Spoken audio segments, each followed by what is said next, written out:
Hello everyone, আসসালামু আলাইকুম। আশা করি আপনারা সকলেই ভালো আছেন। আল্লাহর অশেষ রহমতে আলহামদুলিল্লাহ আমরাও ভালো আছি। তো আজকে ব্লগটা দুপুর থেকে শেয়ার করছি। দুপুরে আজকে খিচুড়ি রান্না করা হবে।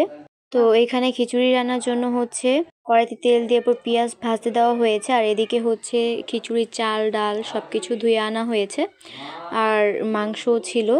তো এরপরে এইখানে গরম মশলা দিয়ে দিচ্ছে, তেজপাতা, দারুচিনি, এলাচ, লং। তো এরপরে পেঁয়াজটা পড়ে যাচ্ছিলো, যার কারণে সামান্য পানি দিয়ে এরপরে এইখানে মশলাগুলো দিয়ে দিচ্ছে। আর ওই পাশে কিন্তু গরুর মাংসটা কষানো হবে, যার কারণে ওই পাশেও কিন্তু ঠিক একইভাবে মশলাগুলো কষাচ্ছে। তো এরপরে এইখানে হলুদের গুঁড়া, মরিচের গুঁড়া আর স্বাদ অনুযায়ী লবণ দিয়ে ভালো করে মশলাটাকে কষিয়ে নিতে হবে।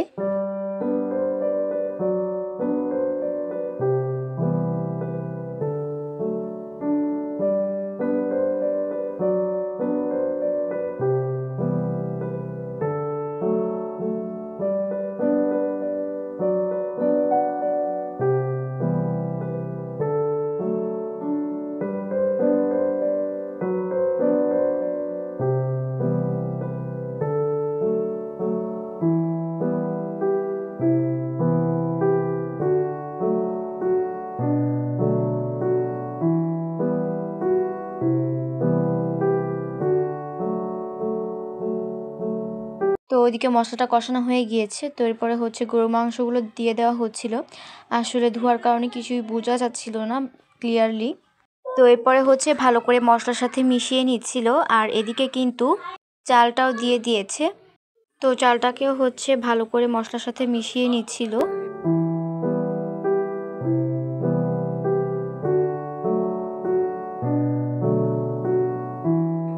তো এরপরে এইখানে পরিমাণ মতো পানি দিয়ে এটাকে ঢাকনা দিয়ে রেখে দিবে যতক্ষণ না পর্যন্ত এটা প্রায় সিদ্ধ হয়ে আসছে।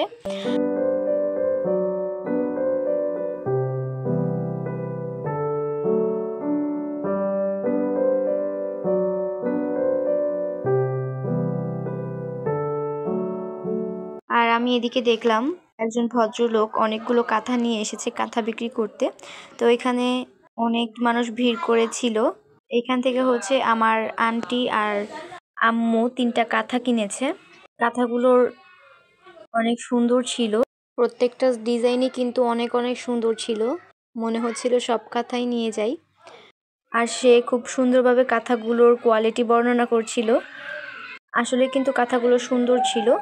তো তার কাছে কিন্তু আর এদিকে সে একটা কাঁথা খুলে দেখাচ্ছিল। কাঁথাটা কিন্তু অনেক সুন্দর ছিল, ডিজাইনটাও সুন্দর ছিল। আর ভরাট ছিলির মাধ্যমে হয়তো বা এই কাঁথাটা সেলাই করা হয়েছে। আবার কাঁথা বড়ও ছিল, প্রাইসও ছিল সেরকমই হাই। তো এই কাঁথাটাও কিন্তু সুন্দর ছিল।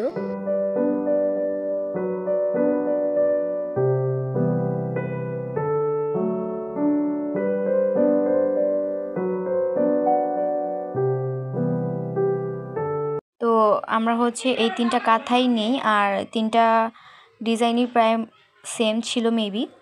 কাঁথাগুলো কিন্তু সুন্দর ছিল, আর এগুলোর কোয়ালিটিও নাকি অনেক ভালো আর কি, সে যে এভাবে বলল।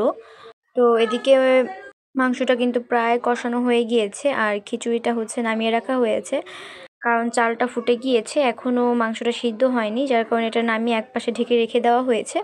আর এদিকে জিরা আর গোলমরিচ গুঁড়ো করে নেওয়া হচ্ছে। এটা পরবর্তীতে খিচুড়িতে দেওয়া হবে।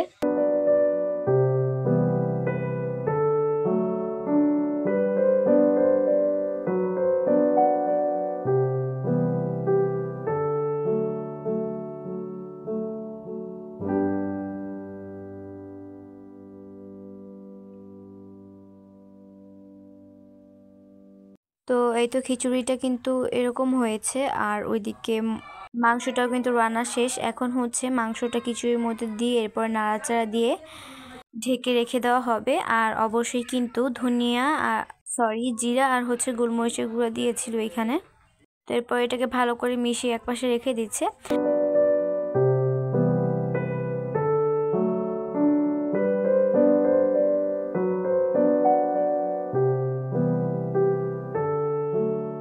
আপনাদের কাছে একটা অনুরোধ থাকবে, ভিডিওটা যদি ভালো লাগে তাহলে অবশ্যই একটা লাইক দিয়ে এরকম আরও ভিডিও পেতে ভিডিওটা ইউটিউব থেকে দেখে থাকলে প্লিজ আমার চ্যানেলটাকে সাবস্ক্রাইব করে রাখবেন। আর ভিডিওটি যদি ফেসবুক থেকে দেখে থাকেন তাহলে প্লিজ আমার পেজটাকে ফলো দিয়ে রাখবেন।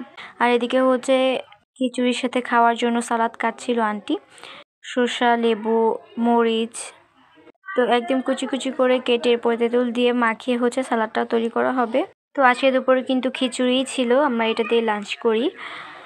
আর এরপরে হচ্ছে সন্ধ্যার দিকে ভিডিও করি। তো এইখানে হচ্ছে আমার কাজিন আর হচ্ছে আমার বোন খেলা করছে। আসলে ও হচ্ছে খেলনা গরুর গাড়িটার উপরে বসতে যাচ্ছে।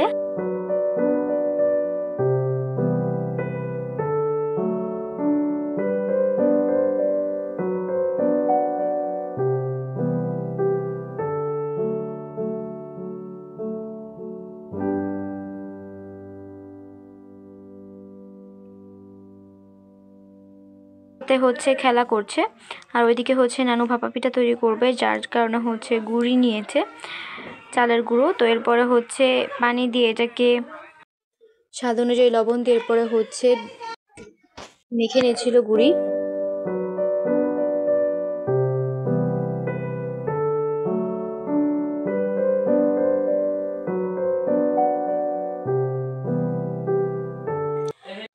তো যখনই দেখবেন এটা হাত দিয়ে মুষ্টি করলে এরকম দলা পাখি আসছে, তখনই বুঝে নিতে হবে এটা কিন্তু রেডি হয়ে গিয়েছে। তো এটা রেডি করার পর এটাকে হচ্ছে আবার চালতে হবে। তো যার কারণে হচ্ছে নানু একটা চালনি নিয়ে এসেছে, এরপরে হচ্ছে গুঁড়িগুলোকে চেলে নিচ্ছিল।